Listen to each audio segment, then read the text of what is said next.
Salut, c'est Guillaume. Je vous propose de découvrir un extrait du prochain épisode de Course épique.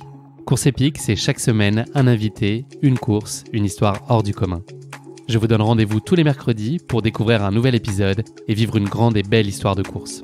Mais avant ça, place à un extrait de notre prochain épisode. Bonsoir Patrick. Salut. Aujourd'hui, c'est la conférence de presse. C'est toujours un moment un peu spécial. Moi, j'ai le souvenir de la première l'année dernière où j'ai pu assister. Pour moi, c'est un peu le coup d'envoi de ça y est, on touche du doigt et c'est vraiment le coup d'envoi du Marathon des Sables. Tout à fait, c'est ça. Il y a 2 jours, c'était à Casablanca pour la presse marocaine et aujourd'hui à Paris chez Terre d'Aventure. Pour nous, ça représente quelque chose d'important et c'est la dernière là, avant le départ. Donc d'habitude, c'est 8 jours avant le départ. Et là, je suis tranquille, comme ça, on va faire tous les petits réglages pour régler la course dans tous les détails avant le départ. On a plus de temps. La fidélité, j'ai l'impression que c'est une notion qui est au cœur de ce qu'est le Marathon des Sables, avec les partenaires dont on parle, mais les coureurs qui reviennent année après année. Et pourquoi ça dure ?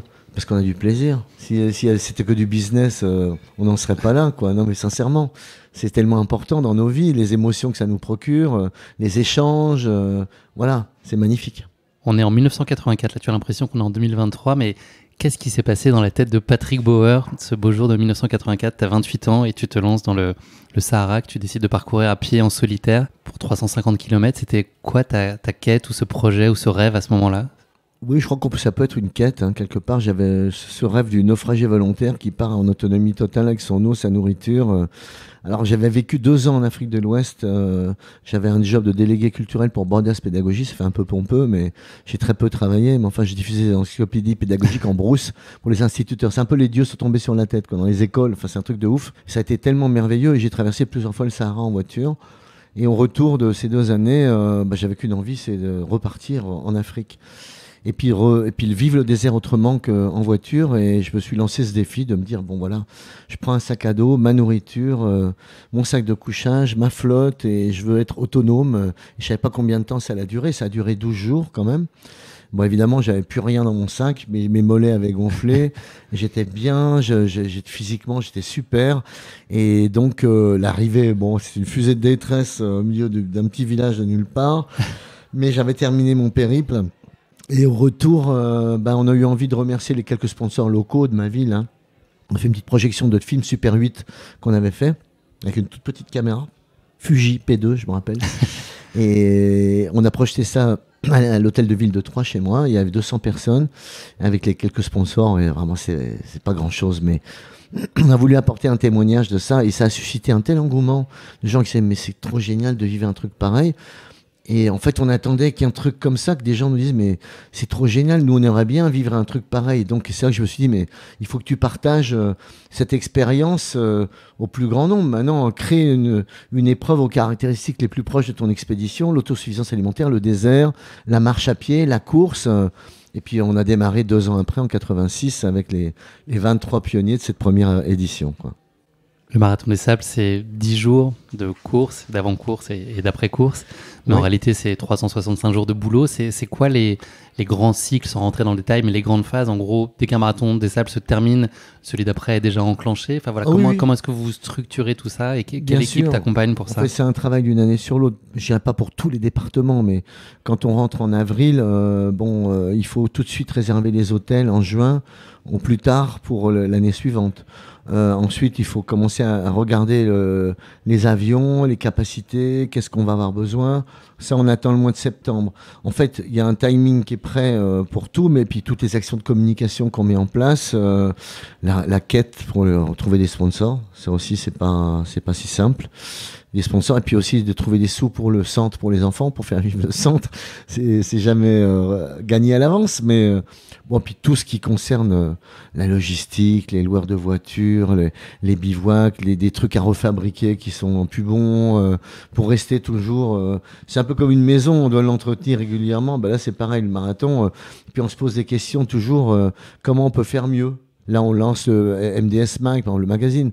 Bon, pendant les 2 ans de Covid, on n'a pas arrêté de communiquer. On a produit des films des 26 minutes, des émissions qu'on balançait chaque mois, Waiting for the MDS. On est allé à l'UTMB, on a fait des licences, on a fait notre sac à dos, 18 mois de développement. On n'est jamais resté inactif, quoi. Et donc le MDS Mag, c'est super pour aussi fédérer notre communauté. Voilà. Donc en fait, ça n'arrête jamais. Puis comme moi, j'ai toujours des idées un petit peu, des fois, qui sortent un petit peu de ce qui est la normalité. Mais je pense que ça fait partie du petit grain de folie du Marathon des Sables. Il faut garder ça, comme le petit quatuor de l'Opéra de Paris à l'arrivée. Je dis, c'est pas obligatoire. Non, c'est pas obligatoire. Ou faire venir un professeur de Tai Chi Chuan au milieu du désert, au lever de soleil.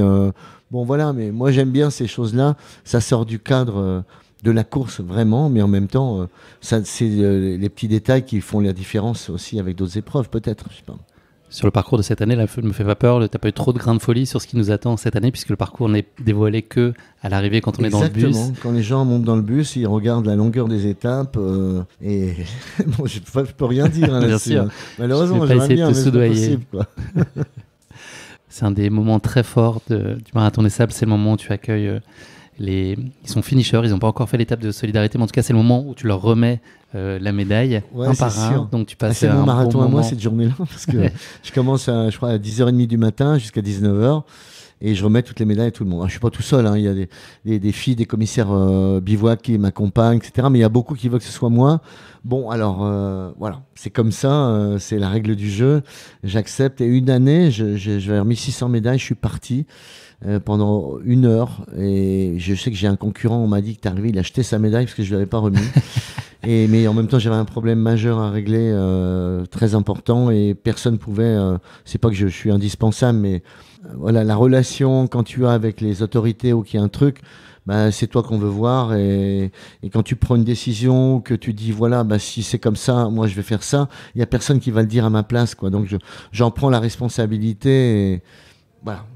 C'est quoi la plus belle chose qu'on puisse te dire à ce moment-là quand les coureurs te tombent dans les bras, te pleurent dans les bras ou te sourient dans les bras? Qu'est-ce qui toi t'émeut? C'est un truc de dingue, hein, parce que même eux, avant le départ, ils pensaient pas que je les ai fait souffrir quand même, quoi. Hein. Donc des fois ils me disent putain, espèce d'enfoiré, ton étape c'était hyper dur, j'en ai vraiment chié aujourd'hui. Et à la fin ils me prennent dans les bras, ils me disent je t'aime, quoi. Donc c'est puissant. Ça aussi c'est chargé d'émotions, c'est des putains de vibrations que je retrouve nulle part ailleurs. C'est clair.